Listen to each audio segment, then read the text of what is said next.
Hello and welcome back to Digital Assets Daily. Good morning, good afternoon, or good evening, wherever you are in your corner of the world. Hit that like and subscribe, and feel free to share this video. It really does help the channel. SEC versus Ripple Pro. XRP lawyer says Judge Torres had previously ruled against the SEC. Getting into that a bit, attorney Jeremy Hogan from the beautiful state of Florida, the Sunshine State, says Judge Torres previously ruled against the SEC on an issue and the appellate court upheld the decision.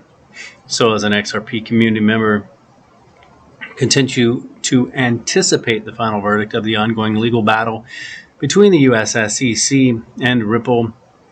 Attorney Jeremy Hogan, a pro-crypto lawyer and part of Hogan & Hogan, has shared an interesting update about the case. And going directly to his Twitter, is stating, I was just reminded of a case in which Judge Torres ruled against the SEC on a key issue. The SEC appealed and the appellate court upheld Judge Torres, and that was the SEC versus Rio Tinto.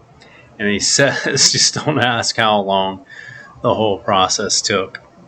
And that's where you can get into, there's a few things. There's like the 6-month rule. I forget all the technical terminology and the legalities of it, but the 6-month rule, and then you have this case, which took 3 years. So how many of you would be excited about waiting 3 years? Honestly, what has it been? I think 2?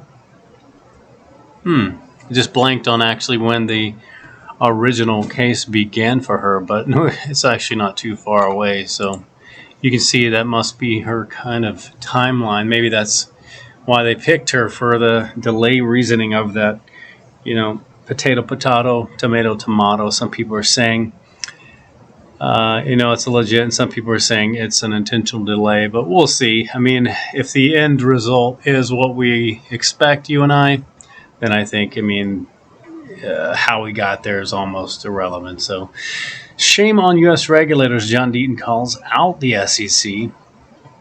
And crypto lawyer John Deaton called out the SEC for its regulatory inaction and contradictory stance on the crypto regulations.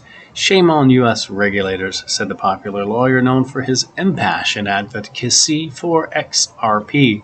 Deaton believes the SEC is not remotely interested in protecting investors. And if you've been here for a while, you can pretty much agree with that. You know what I mean? It's like, I don't believe protecting investors has the same meaning to the SEC, much less Gary Gensler, as it does to you and I, retail investors. So it'd be nice to see the definition of what he defines as protecting investors, and who is he considering an investor. Most likely the institutional, the enterprise investor, but it's definitely not the retail, because they've done nothing but hurt retail investors with this case. So John Deaton, the renowned crypto lawyer and vocal advocate for Ripple, posted a 15-tweet long thread earlier detailing the SEC's many follies and documenting the timeline of the SEC's actions, and Deaton called the bewildering mess of regulatory initiatives shameful and pointed out some contradictory statements made by U.S. regulators. And I think the greatest points John Deaton makes right here, Attorney Deaton: if a token can be used as a payment or as a substitute for fiat, it is unlikely to satisfy Howey. Again, right there. And then as he gets into the case, I can say directly on this one, that's the very use case for XRP. And he states, tap jets and spend the bits use XRP that way. And he states there's even XRP tip bot on Twitter long ago allowing the P2P payments. And directly, personally from here, there was a point when the XR tip bot was pretty fun, pretty exciting and pretty amazing. But we would get a lot of tips on this channel. We basically would send them back to St. Jude's.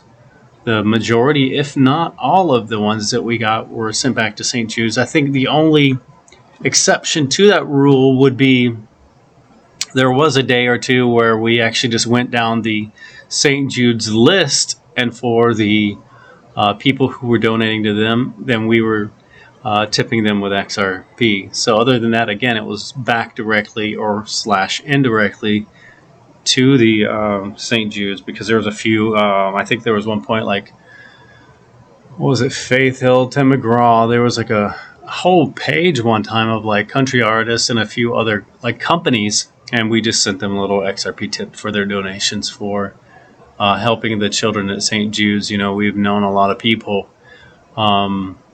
who were successfully, lives were changed from the St. Jude's. So again, that's something, thanks to everyone there who really does take their job seriously and they love the children. I think that's something amazing for St. Jude's, and much success to everyone who's there. Hopefully that everyone who's there does well also. But to finish up this video really quickly, XRPayNet released a community announcement from the CEO, Christian. He said, "Thank you to everyone who let me start over. My apologies, I'm kind of stumbling today. Thank you to everyone for all of your support over the last 18 months. We've got a great, strong community, which is ever increasing. The card, we are a few weeks late, so thank you for your patience while we build something special. We are working around the clock to deliver a crypto card with rewards and benefits that the world has not yet seen. We appreciate the understanding, and I can assure you that the card will be available to order very soon." Thanks again, Christian, the CEO of XRPayNet. And thanks for that update as well, Christian. We're all very excited and know that you are definitely working hard. Guys, remember, this is not financial advice. It's for entertainment purposes only. And as always, before we go, I do want to leave you with a final thought. Spend a little more time trying to make something of yourself and a little less time trying to impress people. Much love, and we will catch you in the next one.